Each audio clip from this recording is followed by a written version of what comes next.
আলোচনার বিষয় নির্ধারণ করা হয়েছে মাজদারুল ইলহামুল উম্মা হুয়া সাইয়্যিদুনা মুহাম্মদুর রাসূলুল্লাহ সাল্লাল্লাহু আলাইহি সাল্লাম, অর্থাৎ উম্মতের প্রেরণার উৎস হযরত মুহাম্মদ সাল্লাল্লাহু আলাইহি ওয়াসাল্লাম। আমরা এই বিষয়টাকে ছোট্ট কয়েকটি পয়েন্টে সাজিয়েছি, এর আলোকে আলোচনা করব। শুরুতে আমরা বলবো প্রেরণা বলতে কি বোঝায়, প্রেরণা এর প্রকারভেদ। এরপর হযরত মুহাম্মদ সাল্লাল্লাহু আলাইহি সাল্লাম বিভিন্ন ক্ষেত্রে আমাদেরকে কিভাবে প্রেরণা দিয়ে গেছেন, সাহাবায়ে কেরামদেরকে ঈমান, আমল, আকীদা সহ যুদ্ধের ময়দান, পারিবারিক জীবনে বিভিন্নভাবে তিনি প্রেরণা দিয়েছেন। আমরা যতটুকু সম্ভব আজকের জুমায় আলোচনা করার চেষ্টা করব, কথাগুলো শুনে বুঝে বাস্তব জীবনের প্রত্যেকটি পরতে পরতে যাতে আমরা সাজাতে পারি। আল্লাহ তৌফিক দান করুন, বলেন আমিন।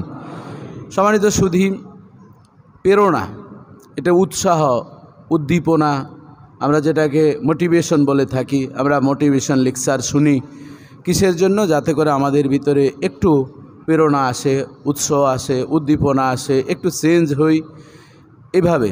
তো প্রেরণা বলতে মূলত বোঝায় এমন এক শক্তি যা মানুষের সৎ, মহৎ ও লক্ষণীয় কাজে মানুষদেরকে উদ্দীপ্ত করে তোলে, মানুষদেরকে নিজের অবস্থান থেকে জাগ্রত করে তোলে। অর্থাৎ এমন কিছু সুপ্ত বিষয় থাকে, সুপ্ত মেধা বা প্রতিভা থাকে, সেই প্রতিভাটাকে অগ্রসর করে তোলে। যেমন এই মোটিভেশন যখন নেওয়া হয়, ছাত্রদেরকে শিক্ষকরা মোটিভেশন করে থাকেন, তারপরে উদ্যোক্তাদেরকে যারা বিজনেস করে করে স্ট্রাগল করে সামনে অগ্রসর হয়েছেন, তাদের জীবনের সেই অভিজ্ঞতাগুলো উদ্যোক্তাদের সামনে মোটিভেশন করেন। তারপর একজন পীর তার মুরিদদেরকে মোটিভেশন করেন ইসলামের দিকে, ঈমানের দিকে, আমলের দিকে।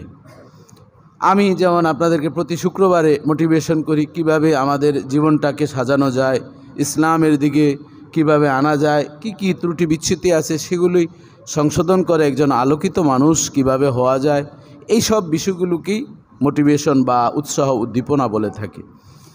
এই প্রেরণা বা এই উৎসাহকে দুটি ভাগে ভাগ করা হয়েছে। একটি হচ্ছে অভ্যন্তরীণ প্রেরণা, যেটাকে ইন্ট্রিনসিক মোটিভেশন বলা হয়। আরেকটি হচ্ছে আমাদের বাহ্যিক উৎসাহ বা প্রেরণা। যেমন ধরুন, ভিতরের অনেকগুলো ইচ্ছা শক্তি থাকে মানুষের, যেগুলো মানুষকে অনেক সময় একেবারে ঘুম পাড়িয়ে রাখে। আমার যে এ ধরনের যোগ্যতা আছে আমি নিজেও জানি না, আমার যে এই ধরনের লেখনী শক্তি আছে সেটা আমি নিজে উপলব্ধি করতে পারি না।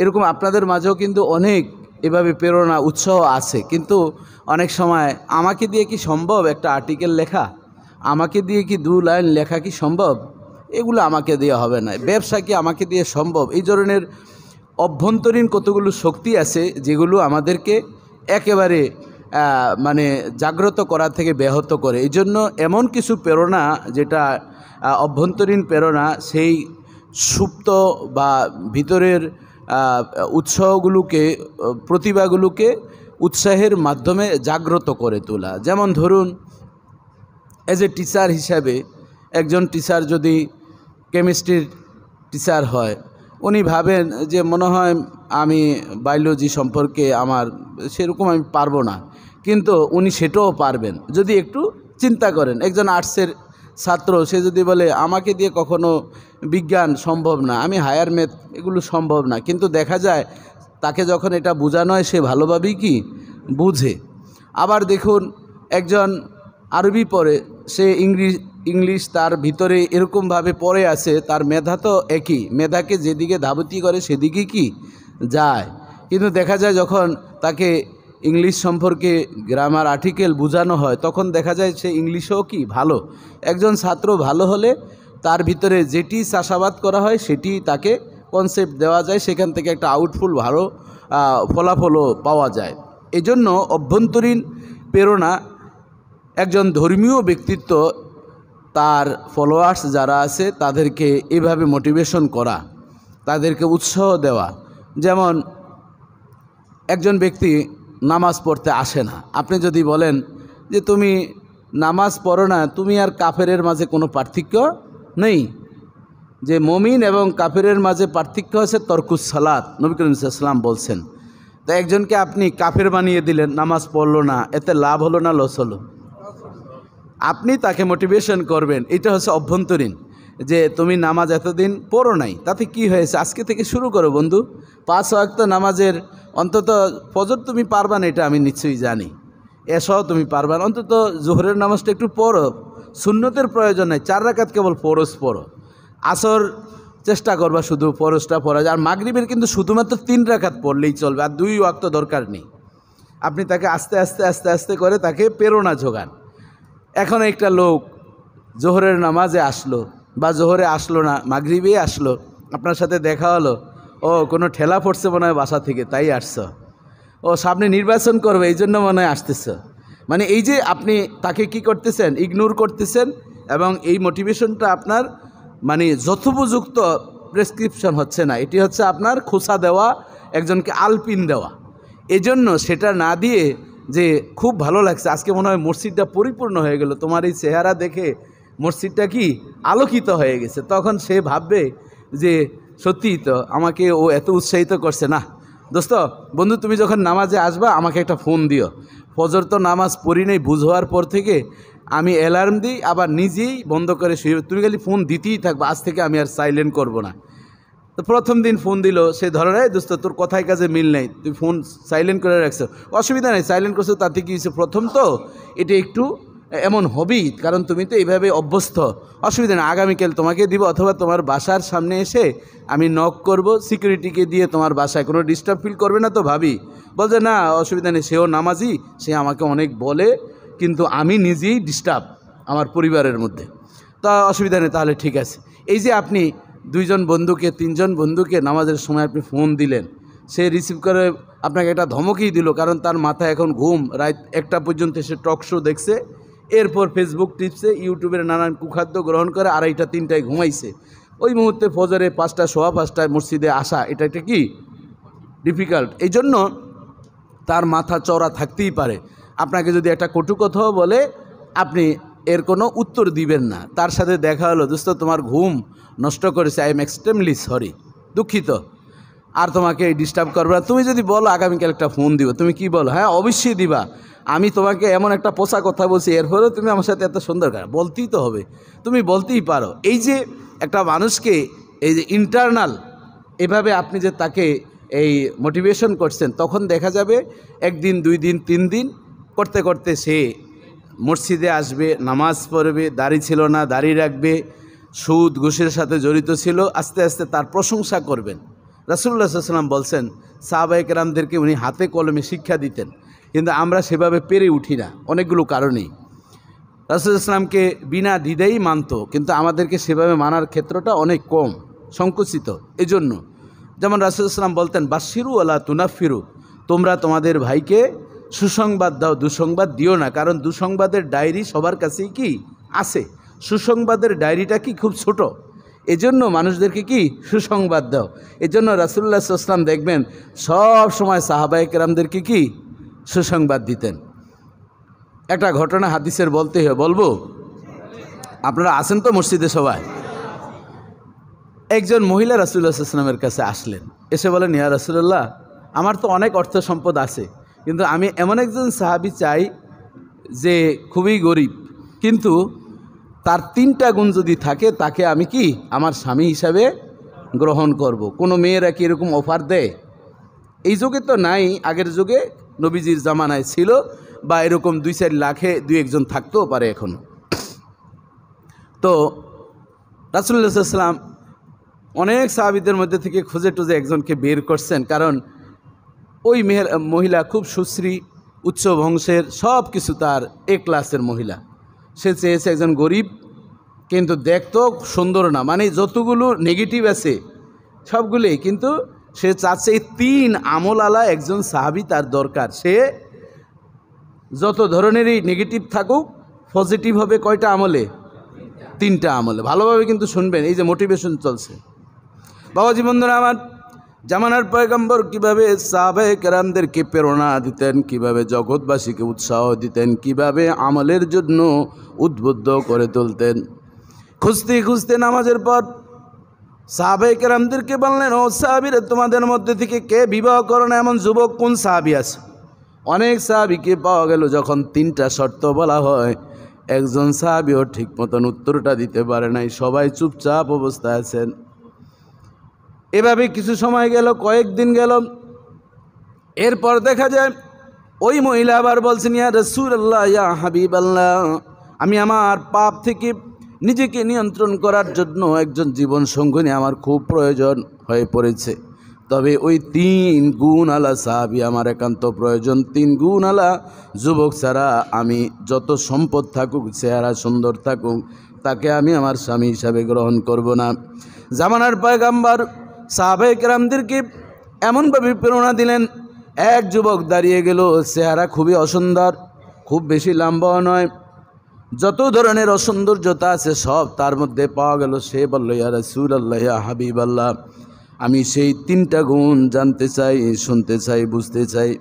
জামানার পয়গম্বর বলেন, ও সাহাবী, তোমাকে প্রতিদিন 1 খতম কোরআন তেলাওয়াত করতে হবে এবং সারা বছর রোজা রাখতে হবে। হারাম দিন সারা বছরে কয়দিন রোজা রাখা হারাম? 5 দিন। এই 5 দিন সারা বছরে রোজা রাখতে হবে এবং সারা রাত নফল ইবাদত করে কাটিয়ে দিতে হবে। এই কথাগুলি এর আগেও অনেক সাহাবীদেরকে বলছেন, কিন্তু কাউকে খুঁজে পাওয়া যায় না। ওই যুবক প্রথমেই ওই দিনে ওই মজলিসে এসেছেন, কারণ নবীজি কাউকে যদি কিছু বলেন সেটা যদি বাস্তব না হয়, এটা নবীর শানের রিসালাতের খেলাফ। রব্বুল আলামিন ওই যুবকের ভিতরে এমন প্রেরণা দিয়ে দিলেন, তিনি দাঁড়িয়ে বললেন, ইয়া রাসূলুল্লাহ, ইয়া হাবিবাল্লাহ, এই 3টা আমলেই আমি নির্দ্বিধায় গ্রহণ করলাম। রাসূলুল্লাহ সাল্লাল্লাহু আলাইহি ওয়াসাল্লাম ওই মহিলার বাড়িতে উকিল পাঠিয়ে দিলেন। বিবাহের আয়োজন হয়ে গেল, বিবাহ শেষ হয়ে গেল। ওই স্ত্রী 1 দিন, 2 দিন, 3 দিন, 4 দিন, 5 দিন, 6 দিন, 1 সপ্তাহ যখন অতিবাহিত হয়ে গেল, এই 3 গুণের একটা গুণও ওই সাহাবীর মাঝে পায় নাই। স্বামীর বিরুদ্ধে পয়গম্বরের কাছে বিচার দিবে, এটাও তিনি হেডেক। বিচার দিলে স্বামীর মান সম্মান ক্ষুণ্ণ হবে, এটা নিয়েও দুশ্চিন্তা। কিন্তু দেখলেন, হায় রে, এমন একটা স্বামী আমার এনেছি যে গরিব, দেখতে সুন্দর না। 3 আমল আমার জীবনের একটা চাওয়া পাওয়া, যে রোজা রাখবে, যে কোরআনের সাথে সম্পর্ক রাখবে এবং যে নফল ইবাদত করবে, সেই হবে আমার স্বামী। আমি দুনিয়ার কোনো অর্থ সম্পদ, ভোগ বিলাসিতা চাই না। এরকম নারী খুঁজে পাওয়া সহজ না কঠিন? বাবা জীবনধারা আমার পয়গম্বরের কাছে এসে বললেন, ইয়া রাসূলুল্লাহ, ইয়া হাবিবাল্লাহ, এমন স্বামী এতদিন পর আমি পেয়েছি যে 1 নম্বর হচ্ছে সে দিনে রাতে কোরআন পড়ে, কিন্তু 1 খতম কোরআন দেয় না। সে যৎসামান্য কোরআন তেলাওয়াত করে, তাতে মনে হয় যেন 1 পারাও পড়া হয় না, তবে সে কোরআন পড়ে। আর সারা বছর রোজা রাখা, একটা সপ্তাহে আমি দেখলাম সে একদিনও রোজা রাখে না। সকালবেলা উঠেই সে ঘুম থেকে উঠেই তার খাওয়া দাওয়া শুরু করে দেয়। বাকি থাকলো কয়টা? কয়টা বলছি? কয়টা বলছি? 2টা বলছি। আর বাকি আছে কয়টা? সারা রাত নফল নামাজ পড়ার কথা, সে এশার নামাজের পরেই ঘুমিয়ে যায়। তাহাজ্জুদের নামাজও পড়তে দেখি নাই। জামানার পয়গম্বর ওই আল্লাহর বান্দাকে ডাক দিলেন, খবর পাঠালেন এবং সে উপস্থিত হয়ে গেল। তাকে জিজ্ঞাসা করলো, ও সাহাবী, তোমাকে যেই অপরূপা, সুশ্রী, সৌন্দর্য, এত সুন্দর একটা নারী তুমি পেলে 3টা শর্তের মাধ্যমে, আমি পয়গম্বরের সাথে তুমি ওয়াদা করে কেন খেলাপ করলা? এই উত্তর তোমাকে আজকে দিতেই হবে। ওই আল্লাহর বান্দা বললেন, ইয়া রাসূলুল্লাহ, ইয়া হাবিবাল্লাহ, যেই 3টা আমলের কথা আপনি বলছেন, আমি তো 3টা আমল ঠিক মতোই করি।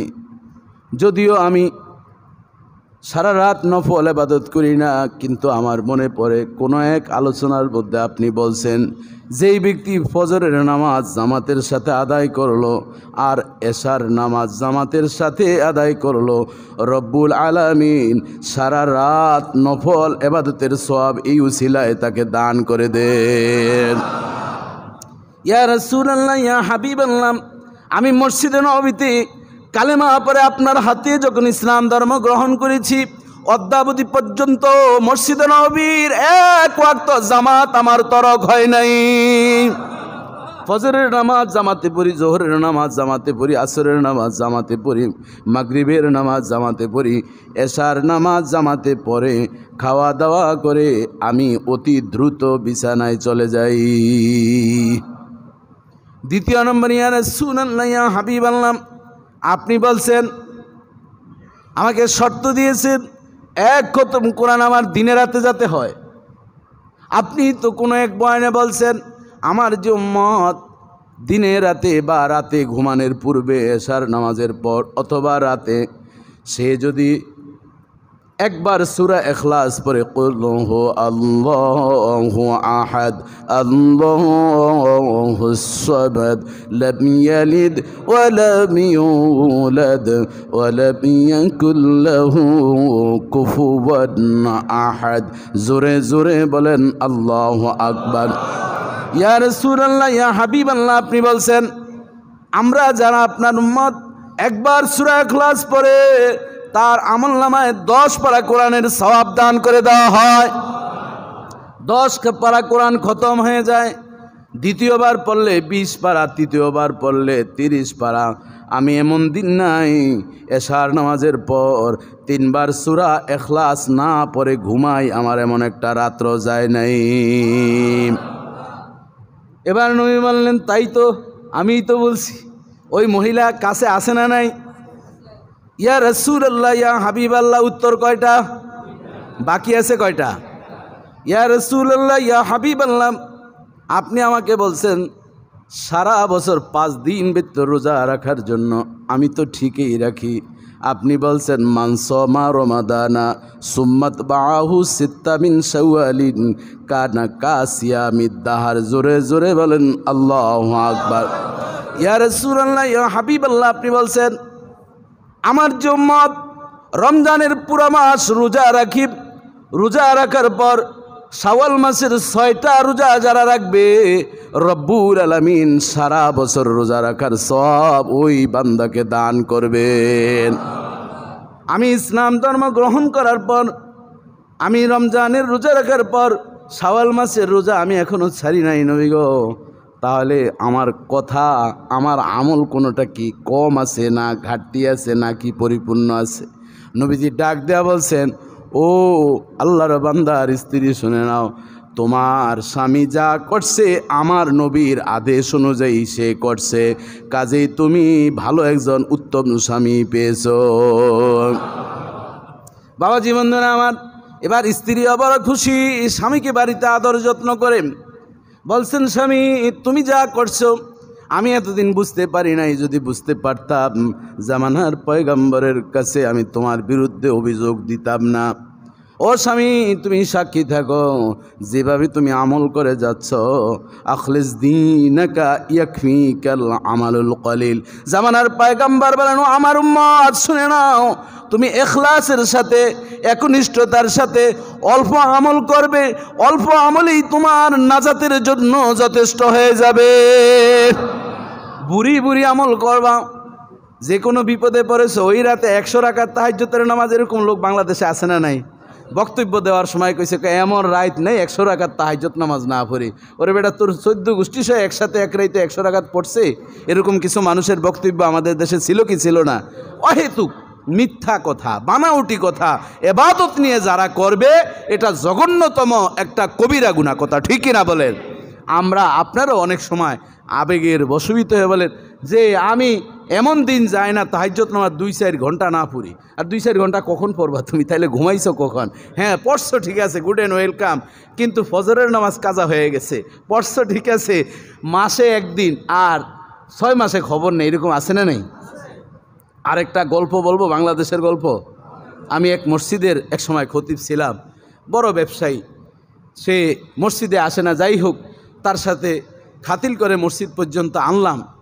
নামাজও সে পড়ছে, আলহামদুলিল্লাহ, খোঁজখবর নিই, মাঝে মধ্যে ফোন দিয়ে, মাঝে মধ্যে তাকে ফজরের সময় ফোন দেই। কয়েকদিন বিরক্ত হয়েছেন, এরপর আর বিরক্ত হন না। মাসখানিক নামাজের খোঁজখবর তার নিলাম যে সে নামাজ পড়ছে, মাসখানিক পরে আর সে মসজিদে আর আসে না। আমার সাথে দেখা হয়ে গেল। আমি বললাম, মাসখানিক তো খুব সুন্দর নামাজ পড়ছেন, ফজরের জামাতে যেই মুসল্লি সে হলো 1 নম্বর মুসল্লি, কথা ঠিক কিনা বলেন? ফজরের মুসল্লির দাম সবচেয়ে কি বেশি, কারণ ওই সময় শয়তান মেসেজ করে, ওই সময় মানুষকে ঘুম পাড়ায়। আমি আল্লাহর বান্দাকে বললাম, এখন খবর কি মসজিদেই বলে আসেন না? বলতেছি, যেই উদ্দেশ্যে এসেছি সেটা সফল হয় নাই, আমার বুঝ হয়ে গেছে মসজিদে কিছু নাই।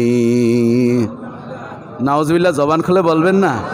তাহলে বোঝা গেল সে কন্ট্রাক্ট হিসাবে এসছে, যেই কাজটা তার হওয়ার দরকার ছিল এই জন্য সে তাহাজ্জুদও পড়ছে, 5 ওয়াক্ত নামাজও পড়ছে। যখন দেখছে যে কি হয় নাই, সে ওইটা থেকে বাদ। একদিন এক মসজিদের ইমাম সাহেব আলোচনা করলো, যেমন আমিও বলি, 5 ওয়াক্ত নামাজ যে তাকবীরে উলার সাথে আদায় করবে রব্বুল আলামিন তার ঘাড় থেকে জাহান্নামের রশিটাকে দূর করে ফেলবেন। 5 ওয়াক্ত নামাজ 40 দিন তাকবীরে উলার সাথে। এই জন্য আমরা মসজিদে নববীতে যাই। ওই যেই ভাইয়েরা বলছেন হজের কোনো অংশ না, রোজা জিয়ারতের দরকার কি? মসজিদে নববীতে হইল মাত্র 50,000 রাকাত, আর বাইতুল্লাহ হইল কত? 1 লক্ষ রাকাত। বেককলও তো হিসাবটা বুঝে 50,000 রাকাতের সবটা বেশি। তো আমরা হইলাম বেককল, আর এরা হইল কি আক্কেলওয়ালা। তো আমরা তাদেরকে জবাব দিই, আহলে সুন্নাত ওয়াল জামাতের আকীদা যে মক্কায় হজ করা হয় মৌলিক 5 দিনের নাম হচ্ছে হজ। জিলহজ্জের 5টা দিন যেই কাজগুলো করা হয় সেটা হলো কি হজ। এই হজ আপনি করছেন 5 দিন। এর আগে আপনি গিয়েছেন, উমরা করছেন, নানান ইবাদত তাওয়াফ ইত্যাদি করছেন, কিন্তু হজ হইল মৌলিক কয় দিন? 5 দিন। এই 5 দিন আপনি বাইতুল্লাহ হজ করেছেন।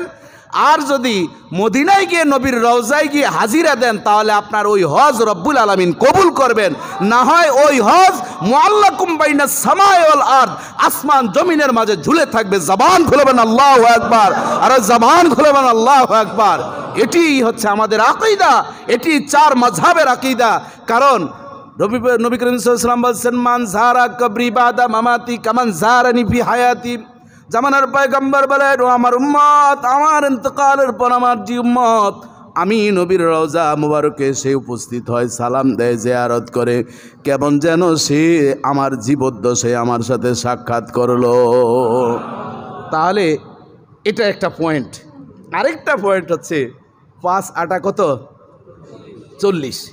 8 দিন যদি থাকেন, 40 ওয়াক্ত নামাজ জামাতের সাথে আপনার হয়ে গেল ওই নবীর রওজা মুবারকের লোভে লোভে, তাহলে দেখা যায় আপনার গলার থেকে জাহান্নামের রশিও সরে গেল, আপনি একজন জান্নাতি মানুষে পরিণত হয়ে গেলেন। জবান খুলবেন আল্লাহু আকবার।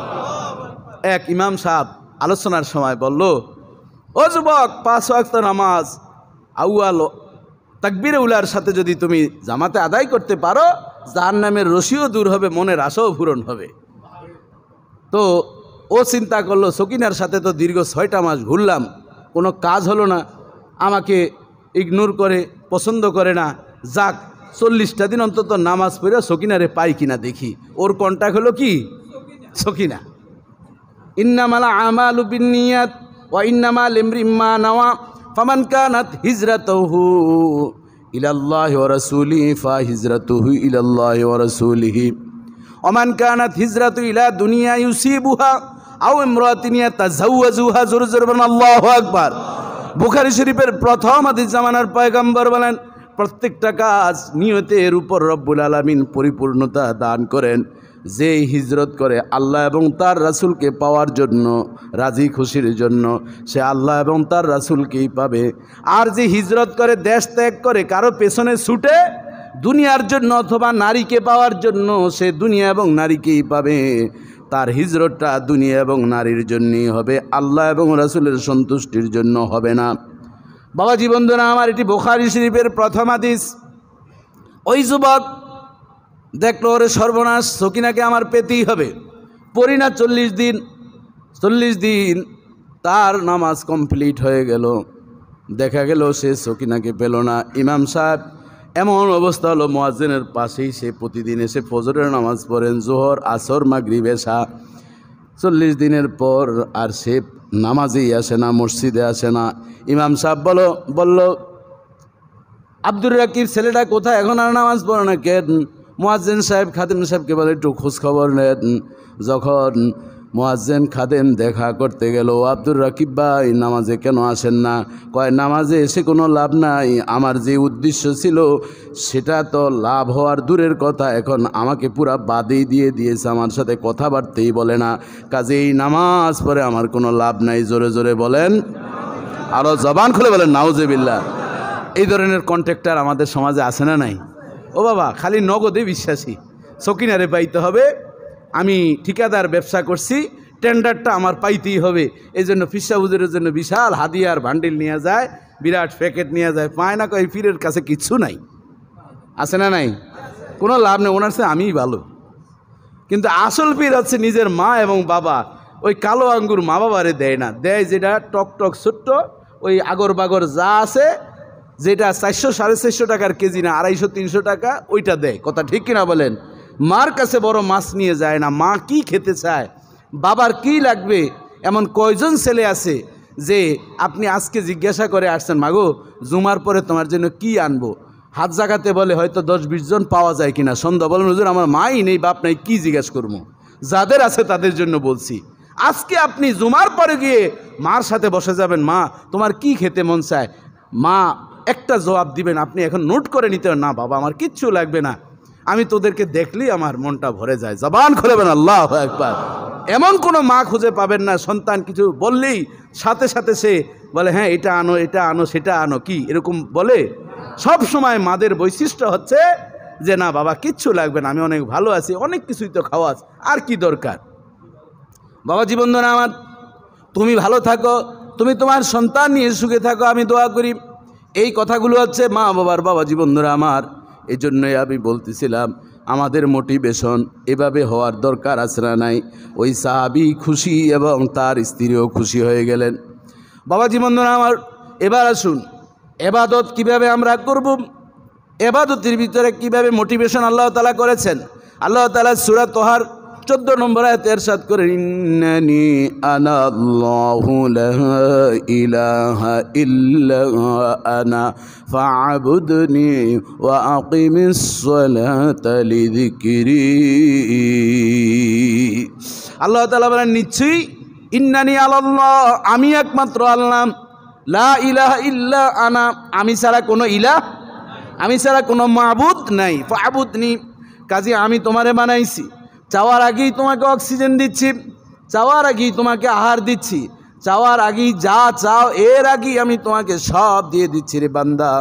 কাজেই মাত্র দৈনিক 40 থেকে 45 মিনিট তুমি আমাকে দাও। ও আকিমিস সালাত, এখানে একটা লজিক দেখেন, ফা'বুদনি, আমার ইবাদত করো, এটা বলেই আল্লাহ তাআলা সীমাবদ্ধ থাকতে কি পারতেন, কিন্তু দেখেন স্পেশাল ফোর্স আল্লাহ তাআলা বলেন ও আকিমিস সালাত লিযিকরি, আমাকে তুমি স্মরণ করার জন্য, আমার কাছে আসার জন্য তুমি নামাজ আদায় করো। তাহলে বোঝা যায় সব ইবাদতের চেয়ে শ্রেষ্ঠ ইবাদত কি? রাসূল ইবাদাত সালাত, ইবাদতের মধ্যে মুকুট হচ্ছে নামাজ। আর এই জন্যই জামানার পয়গম্বর বলেন আউয়ালু মা ইউহাসাবু বিহি ইয়াউমাল কিয়ামাতি আস-সালাম, আউয়ালু মা ইউহাসাবু বিহিল আবদু ইয়াউমাল কিয়ামাতি আস-সালাম। জামানার পয়গম্বর বলেন ও আমার উম্মত, হাসরের কঠিন ময়দানে এবাদতের মধ্য থেকে সর্বপ্রথম তোমাদেরকে নামাজের বিষয়ে জিজ্ঞাসা করবেন। এই জন্য জামানার পয়গম্বর ইন্তেকালের পূর্ব বলছিলেন আস-সালাত আস-সালাত ওমা মালাকাত আইমানুকুম, নামাজ নামাজ নামাজ, নামাজের গুরুত্ব তোমরা দাও।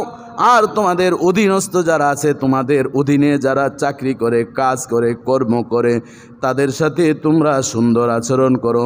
এই দুইটা কাজ যাদের ঠিক হয়ে যাবে, আমি নবী তাদের জন্য জান্নাতের জিম্মা হয়ে যাব। বাবা জীবনধনা আমার, রব্বুল আলামিন মোটিভেশন করছেন, দেখেন কিভাবে মোটিভ করছেন। ওয়াসজুদ ওয়াকতারিব, আমার সাথে যদি তোমরা বন্ধুত্ব স্থাপন করতে চাও, আমাকে যদি তোমরা বন্ধু বানাতে চাও, দুনিয়ার বন্ধুরা তো বলে আমাকে 5 লাখ টাকা দাও তোমাকে ব্যবসায়িক পার্টনার বানাবো, আমার সাথে থাকতে হবে, আমার সাথে যেতে হবে, এই করতে হবে, সেই করতে হবে, তাহলে বন্ধুত্ব থাকবে। কোনো কারণে যদি না যেতে পারেন, সাড়া না দিতে পারেন, মোবাইল বন্ধ করে রাখে, ব্লক মেরে দেয়, কথা ঠিক কিনা বলেন? আর আমার আল্লাহ ডাক দেয়া বলছেন, ওয়াসজুদ ওয়াকতারিব, ও বান্দা তুমি আমার কুদরতি বেশ সেজদা দাও, তাহলে তুমি আমার অন্তরঙ্গ বন্ধুতে পরিণত হয়ে যাবে। কারণ রব্বুল আলামিন এই নামাজের মাধ্যমে বান্দার সমস্ত অ্যাক্টিভিটিসটা আল্লাহ তাআলার সামনে উপস্থিত হয়ে যায়, আনুগত্যতার বহিঃপ্রকাশ হয়। এই জন্য জামানার পয়গম্বর বলেন, সাজিদু আলা কদিমাইর রহমান, বান্দা যখন সেজদা দেয়, সে শ্যামলী শাহী মসজিদে সেজদা দেয় না, সরাসরি রব্বুল আলামিনের কুদরতি পায়ের মধ্যে ধরে ধরেই বলছে, আল্লাহ তোমার পায়ে আমি হাত দিয়ে বলছি, রে আল্লাহ সুবহান রব্বিয়াল আলা, তুমি মহান রব, তোমার সাথে আমি কাউকে শরীক করি না। জোরে জোরে বলেন আল্লাহু আকবার। এই জন্যই তো ইব্রাহিম খলিলুল্লাহ বাইতুল্লাহর সামনে দাঁড়িয়ে গেলেন, দাঁড়িয়ে বলছেন, ইন্নী ওয়াজ্জাহতু ওয়াজহিয়া লিল্লাযী ফাতারাস সামাওয়াতি ওয়াল আরদা হানিফাও ওয়া মা আনা মিনাল মুশরিকিন। ও আল্লাহ, আমি আমার এই মুখটাকে তোমার কুদরতি মুখের দিকে ফিরালাম। বাইতুল্লাহ তো একটা শেয়ার, এটা তো একটা বিল্ডিং, এটা একটা স্থাপনা, আসলে হচ্ছে তোমার চেহারার দিকে আমি ফিরালাম, ওই আল্লাহর চেহারার দিকে ফিরালাম। ফাতারাস সামাওয়াতি ওয়াল আরদ হানিফা, যিনি আসমান জমিন এবং যা কিছু আছে সব সূক্ষ্মভাবে নিজের মেধা থেকে সৃষ্টি করেছেন। ও আল্লাহ, তোমার সাথে অঙ্গীকারবদ্ধ হচ্ছি, আমি এবাদতের মধ্যে কোনো কাজে তোমার সাথে আমি কাউকে অংশীদার স্থাপন করি না। আল্লাহু আকবার বলেন। বাবা জীবনদান আমার, এই জন্য আমাদের অভ্যন্তরীণ মোটিভেশন চলছে যে রব্বুল আলামিনের ইবাদত করব, বন্ধু হয়ে যাবে। এই বন্ধুত্ব রাসূলুল্লাহ সাল্লাল্লাহু আলাইহি ওয়াসাল্লাম আল্লাহর সাথে করেছিলেন। আম্মা জান আয়েশা সিদ্দিকা রাদিয়াল্লাহু তাআলা আনহা বলেন, ঘরটা ছিল ছোট, খেজুরের পাতার ঘর, ছাউনি তেমন ছিল না, বৃষ্টি হতো ঝরঝর করে, পৃথিবীর শ্রেষ্ঠ মহামানব, যার কারণে আসমান জমিন সাজানো হলো, তার বিছানা পানি পড়তো, আর বালির বিছানা খেজুরের পাতার বিছানা হওয়ার কারণে কদাকার হয়ে যেত। রাত যখন গভীর হয়ে যেত, আমার ঘরটা অনেক বড়, লম্বা ছিল না। জামানার পয়গম্বর গভীর রাতে উঠে যেতেন, উঠে তিনি নামাজ পড়তেন, আমার পাটা তিনি সরিয়ে দিতেন। আমি বয়সে কম ছিলাম, ঘুমের খুব চাপ ছিল, আমি পা এভাবে সরিয়ে দিতাম। জামানার পয়গম্বর এমনভাবে সিজদায় পড়ে থাকতেন, আমার পা ব্যথা হয়ে যেত এভাবে বাঁকা করার কারণে। আমি ভয় পেতাম, না জানি জামানার পয়গম্বর মনে হয় বিদায় নিয়েছে, এতক্ষণ কি মানুষ সিজদায় থাকে? এমন অনেক রাত দেখেছি রাসূলুল্লাহ সাল্লাল্লাহু আলাইহি ওয়াসাল্লাম সুলুসুল্লাহ, রাতের 1/3 বাকি থাকতে তিনি সিজদায় পড়েছেন। আর মসজিদে নববীতে বেলাল আজান দেওয়া শুরু করে দিয়েছেন। 2 থেকে 2.5 ঘন্টা পর্যন্ত সিজদায় তিনি পড়ে থাকতেন, আর তিনি দোয়া করতেন, রব্বানা যালামনা আনফুসানা ওয়া ইন লাম তাগফির লানা وترحمنا لنكونن من الخاسرين ربنا آتنا في الدنيا حسنة وفي الآخرة حسنة وقنا عذاب النار। এভাবে তিনি দোয়া করতেন। নফল সিজদার ভিতরে তিনি বলতেন, রব্বি রহমহুমা কামা রব্বায়ানি সগীর। বাবা মার কথা যখন বলতেন, নবী বেহুশ হয়ে যেতেন কাঁদতে কাঁদতে। আমি নবীজিকে সামলাতাম, নবী গো এত কান্না করেন কেন? নবীজি সালাম ফিরিয়ে বলতেন, বাবাকে দেখলাম না, বাবার কবর দেখার জন্য যখন গেলাম মাকেও হারালাম। সেজদার মধ্যে বাবা মায়ের কথা মনে পড়ে রাসূলুল্লাহ সাল্লাল্লাহু আলাইহি সাল্লাম অঝর নয়নে কান্না করতেন। আম্মা জান আয়েশা বলতেন, নবীর কান্নার কারণে আমার ঘুম ভেঙে যেত, ওই আওয়াজ মসজিদে নববী পর্যন্ত পৌঁছে যেত। যেই সাহাবীরা তাহাজ্জুদ নামাজ পড়ার জন্য মসজিদে নববীতে আসতেন, ভাবতেন নবী মনে অসুস্থ তাই কান্না করেন। সাহাবায়ে কেরাম নবীর কান্নার আওয়াজ শুনে মসজিদে নববীতে কান্না করতেন। মসজিদে নববীটা একটা কান্নার রোনাজারির জান্নাতের বাগানে পরিণত হয়েছে। এই জন্য বাবারে, মা বাবাকে যারা দেখেন নাই, অনেকের এমন আছেন বাবা ইন্তেকাল করেছেন জন্মের আগে, আবার অনেকের আছেন বুঝ হওয়ার আগে মা দুনিয়ার জমিন থেকে বিদায় নিয়েছে।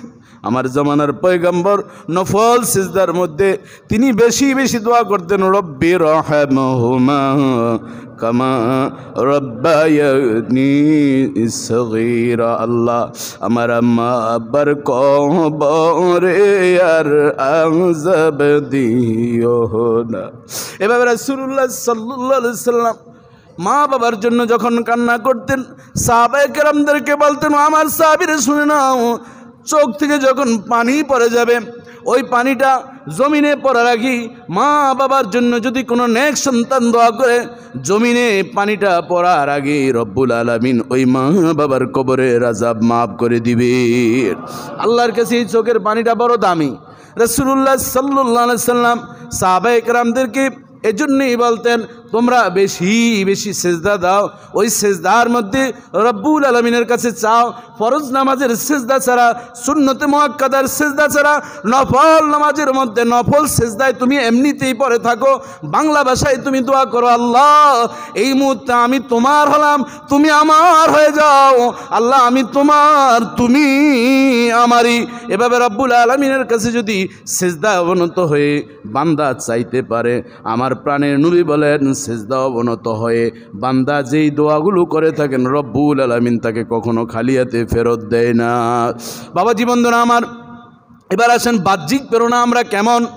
বাহ্যিক প্রেরণা হচ্ছে যেমন শিক্ষক ক্লাস নিচ্ছে, ছাত্রদেরকে পড়া বোঝাচ্ছে, এই যে বাহ্যিক প্রেরণা দিচ্ছে, তুমি এই বিষয়টা এমনভাবে পড়ো, ভবিষ্যতে তোমার কাজে লাগবে, তুমি ভালো ইঞ্জিনিয়ার হতে পারবে, ভালো ডাক্তার হতে পারবে, ভালো একজন মুফাসসির হতে পারবে, ভালো একজন মুফাসসির হতে পারবে, ভালো একজন বক্তা হতে পারবে, ভালো একজন খতিব হতে পারবে, ভালো একজন ডাক্তার হতে পারবে। এভাবে তুমি জনগণের খেদমত করতে পারো। এখনই তোমার ফাউন্ডেশনের সময়। এইভাবে ছাত্রদেরকে হাতে কলমে যারা বুঝান, এটা হচ্ছে বাহ্যিক প্রেরণা। অভিভাবক, মা নামক অভিভাবক সন্তানদেরকে বলেন, দেখো আজ আমি তোমার বাবার সংসার করছি, কত কাজ সামলাচ্ছি, তুমি ভালো করে পড়ো, দেখা যাবে তোমার কত মানুষ তোমার পিছ পিছ ঘুরবে, তোমার গাড়ি হবে বাবা, গাড়ি হবে, বাড়ি হবে।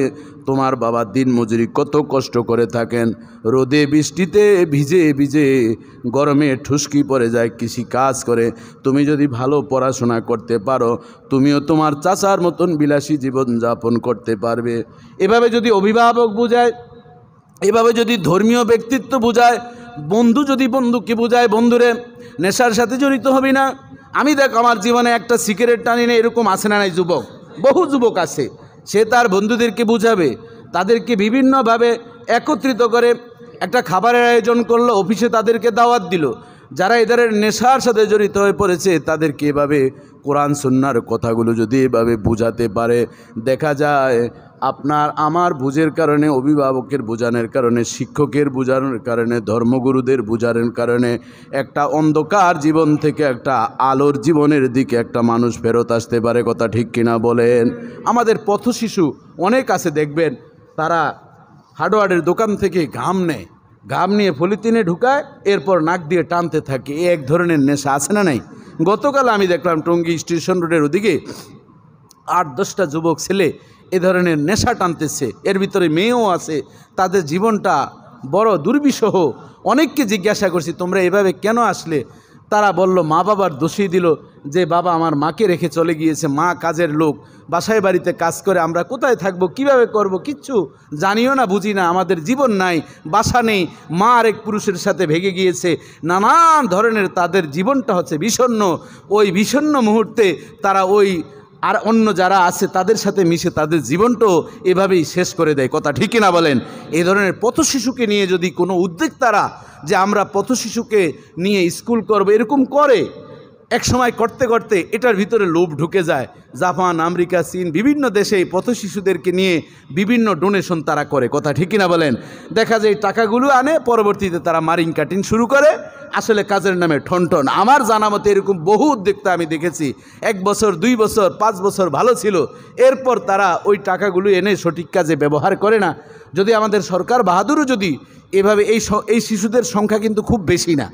আপনি গোটা ঢাকার শহর যদি আজকে কোনো এনজিও সংস্থা যদি একটু আমার কথা শোনার পর আপনি খোঁজেন, সর্বোচ্চ 1000 ছেলের বেশি আপনি পাবেন না। কথা ঠিক কিনা বলেন? আপনি শ্যামলী এলাকা থেকে ঘুরেন, 10 জন আপনি জোগাতে পারবেন না, 1000-এর বেশি আপনি পাবেন না। কিছু মাজারে আপনি হাইকোর্টের এদিকে পাবেন, গুলিস্তানের ওদিকে পাবেন,